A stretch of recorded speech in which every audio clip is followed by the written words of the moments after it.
Sheppard did everything right. More than we could have hoped for. Commander Sheppard uncovered the truth. And still, it's not enough. We're at war. No one wants to admit it, but humanity is under attack. But they're sending her to fight Geth. Geth! We both know they're not the real threat. The Reapers are still out there. And it's up to us to stop them. The Council will never trust Cerberus. They'll never accept our help, even after everything humanity has accomplished. But Sheppard, they'll follow her. She's a hero, a bloody icon. But she's just one woman. If we lose Sheppard, humanity might well follow. Then see to it that we don't lose her.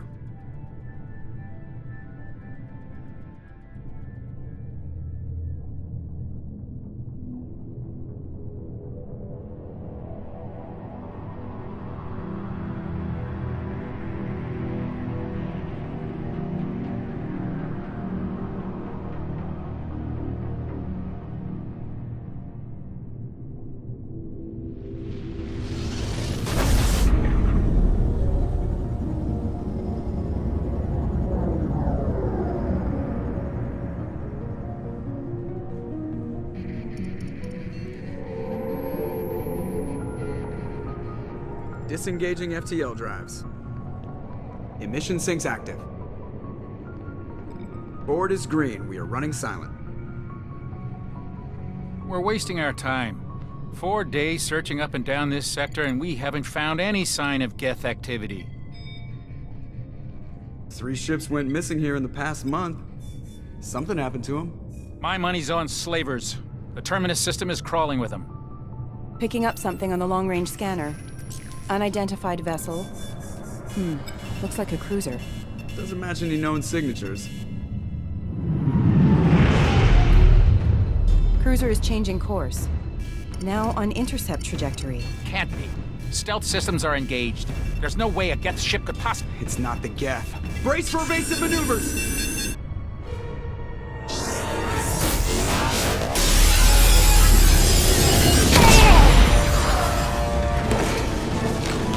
Presley!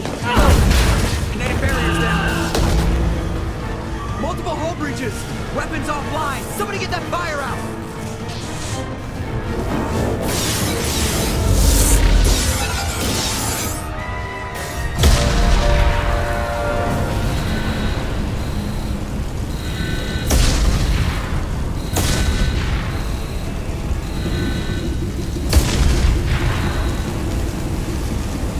Sheppard! Distress beacon is ready for launch. Will the Alliance get here in time?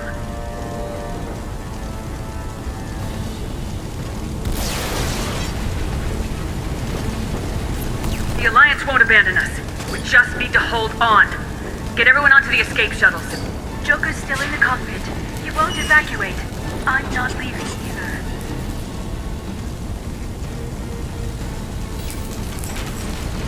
Get to the damn shuttles! I'll haul Joker's crippled ass out of here. Sheppard!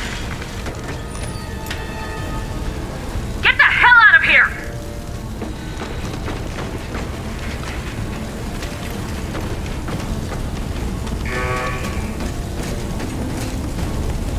Everybody in! Go, go, go!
Come on, Joker. We have to get out of here. No, I won't abandon the Normandy! I can still save her! The Normandy's dead, just like us if we don't get the hell out of here. No, we just have to... Oh no. They're coming around for another attack!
Just another routine mission.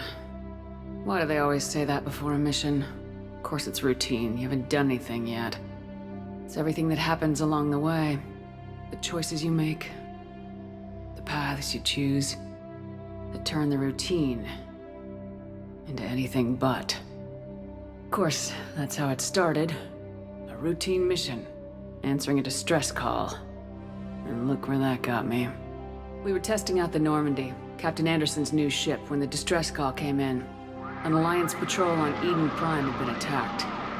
They'd seen something they couldn't explain. And whatever it was massive.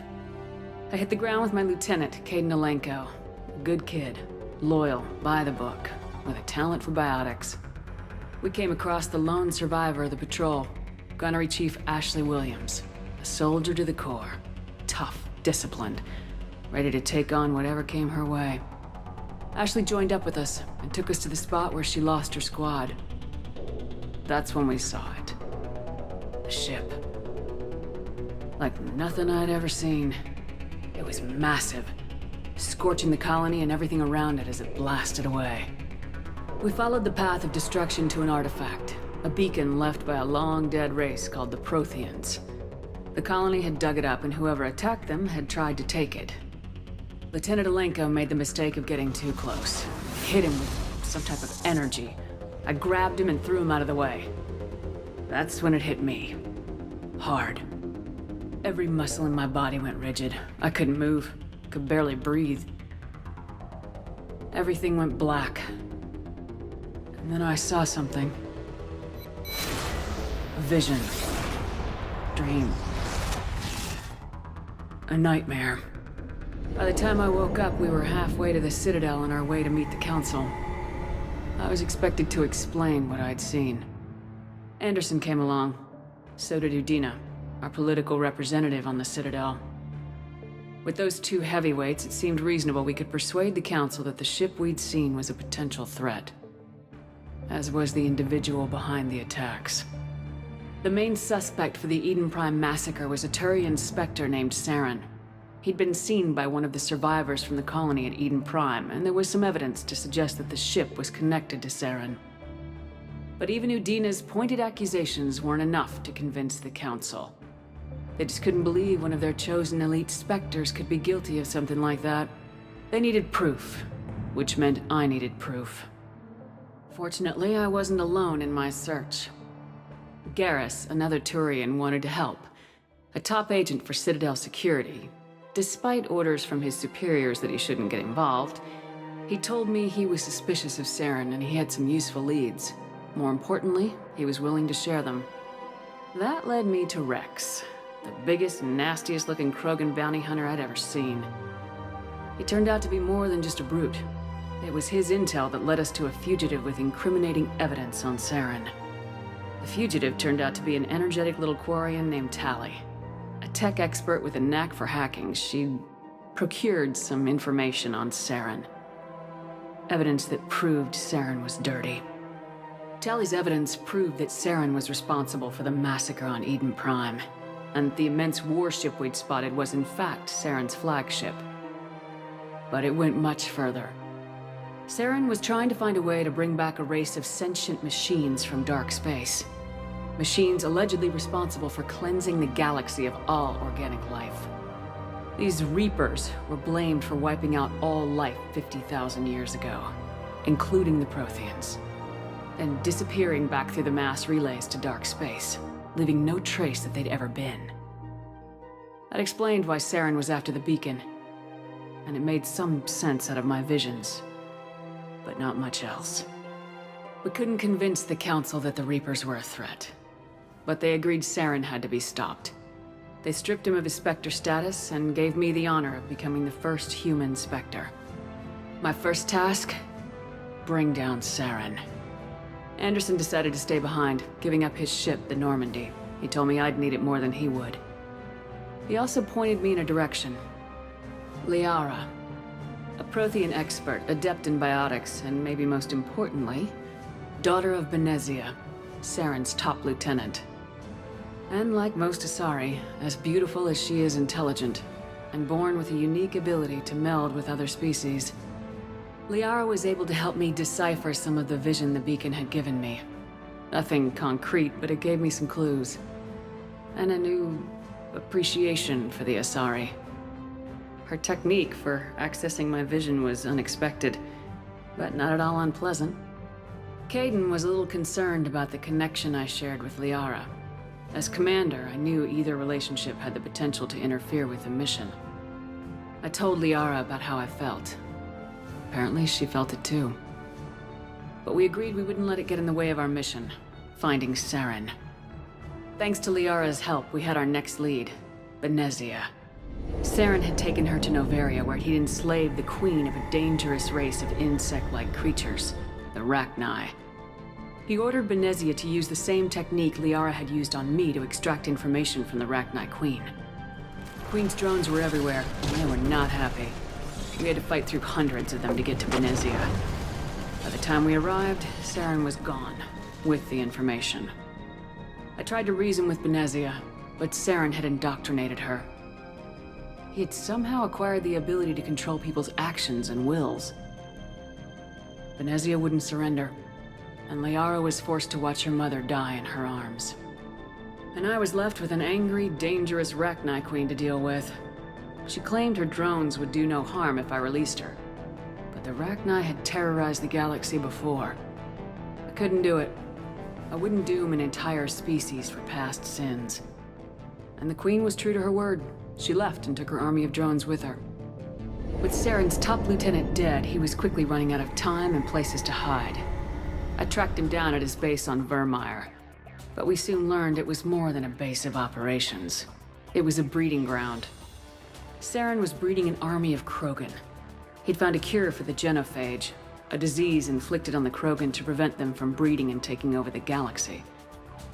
But the Krogan Saren was breeding were slaves, mindless beasts that obeyed Saren's will.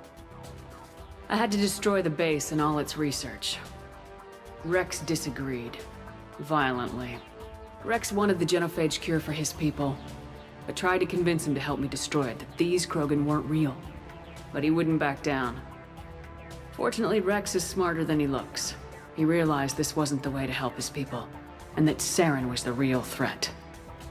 When we finally got to the center of the base, I realized just how close Saren was to completing his plan. He was already in communication with the Reapers.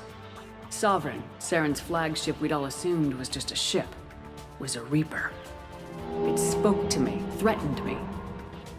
I could feel the menace it had for every living thing. It wanted me dead. It wanted us all dead. And I knew it was capable of doing just that. What I couldn't understand was why Saren would help it. But there was no time to think about it. Sovereign knew where we were. We had to destroy the base and get the hell out. I split my team into 2 squads, sending Ash with one and Caden with the other as a distraction. We had a nuke and we planned to use it. Before we could detonate the bomb, Saren showed up.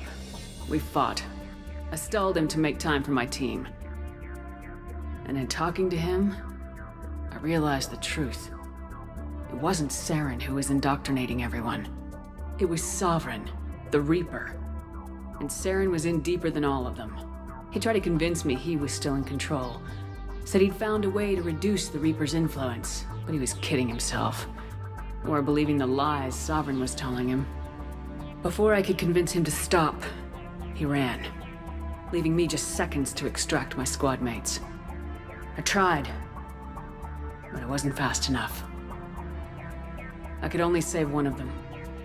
Caden was a good man and a great soldier. But I had to choose. And I chose Ash. That was the last time Saren would slip away from me. I knew then, the next time we met, one of us would die.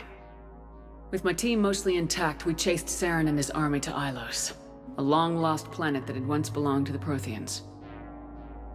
As we prepared for what we knew would be a desperate fight, I spoke to my crew. We were just one ship, against Saren's growing army. I assured them all that despite the odds, we could defeat him. Liara saw through my words. She knew I was hurting after Caden's death. She could sense my doubts. We both knew this mission could be our last. Until that moment, we put our feelings aside for the sake of the mission. But why wait? We gave in to each other. And it was perfect. While it lasted. We arrived on Ilos close behind Saren. Once on the planet, we discovered a Prothean databank that helped me put the final pieces of my vision together. The Reapers had come 50,000 years ago, and every 50,000 years before that, each time purging the galaxy of life.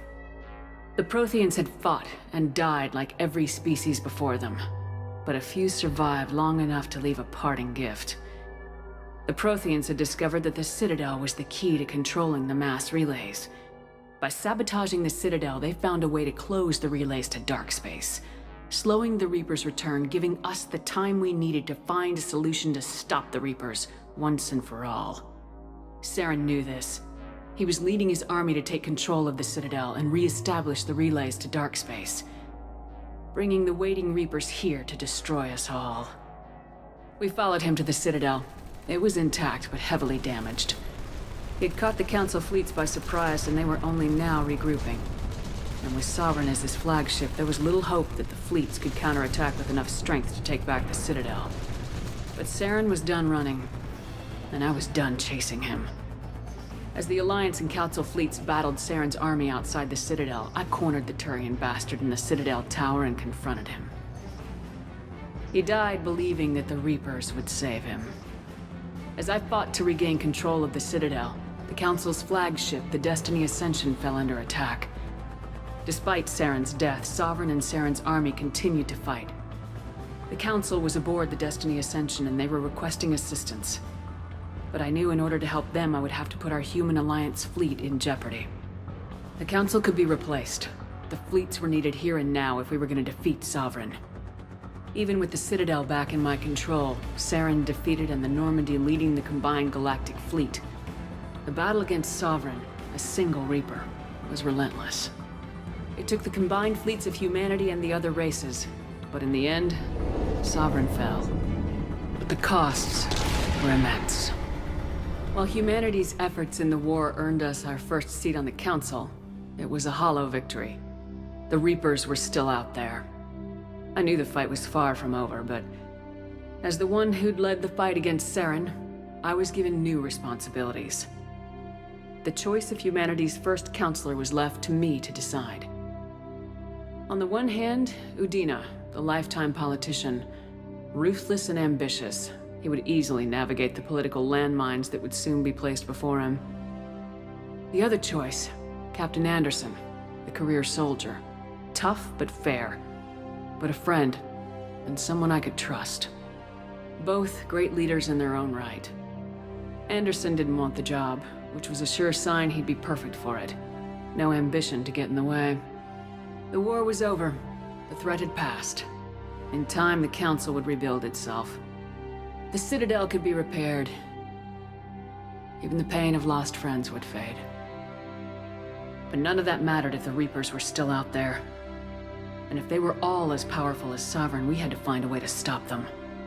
I had to find a way. I gathered my crew, took my ship, and went in search of answers. Officially, the Council would only say I was assigned cleanup duty, routing out any remnants of Saren's army. Just another routine mission.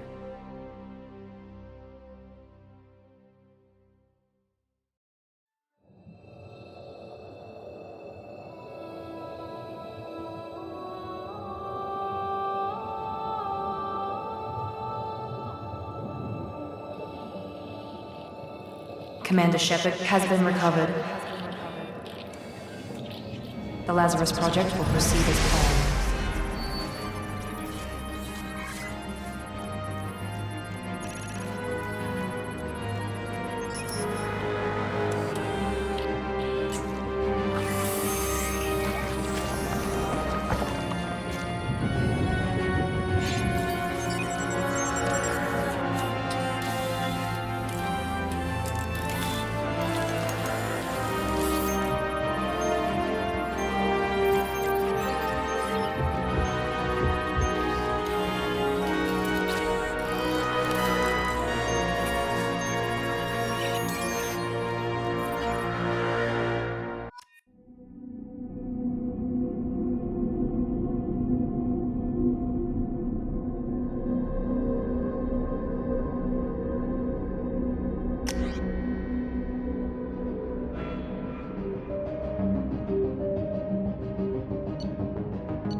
Something's wrong. She's reacting to outside stimuli, showing an awareness of her surroundings.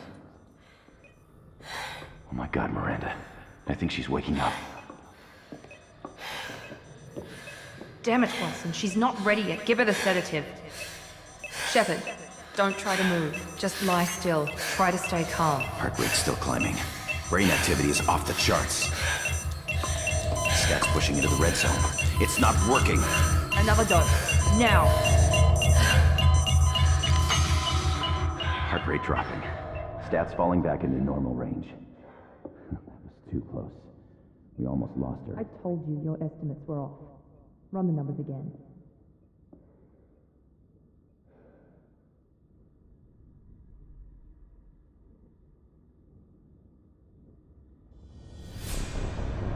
Wake up, Commander. Sheppard, do you hear me? Get out of that bed now. This facility is under attack. Sheppard, your scars aren't healed, but I need you to get moving. This facility is under attack. There's a pistol in the locker on the other side of the room. Hurry! Grab the pistol and armor from the locker. You don't have time to wait around, Sheppard. Grab your weapon and armor. Pistol doesn't have a thermal clip. It's a med bay. We'll get you a clip from... Damn it! Those canisters by the door are going to blow. Get behind cover now. Keep your head down, Sheppard. Shield yourself from the blast. Someone's hacking security trying to kill you. Look for a thermal clip for your pistol.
Try holding the mechs off.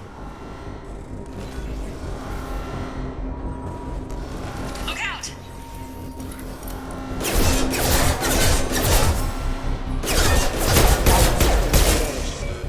Keep moving, we need to get to the shuttles.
launcher to take them out.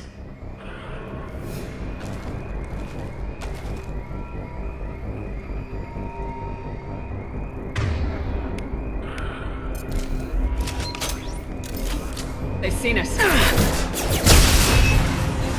Take the elevator down. 1 floor.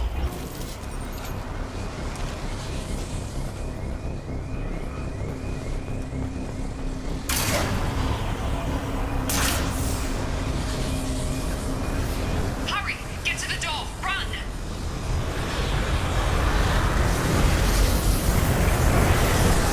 You're doing fine, Sheppard. Head to the next room and I'll try to meet you. Sheppard, read me. I've got them closing in on my position.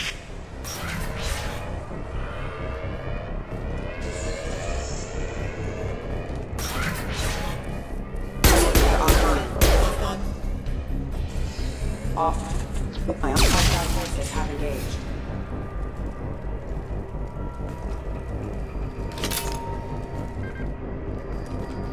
Log update. The cost of this project is astronomical.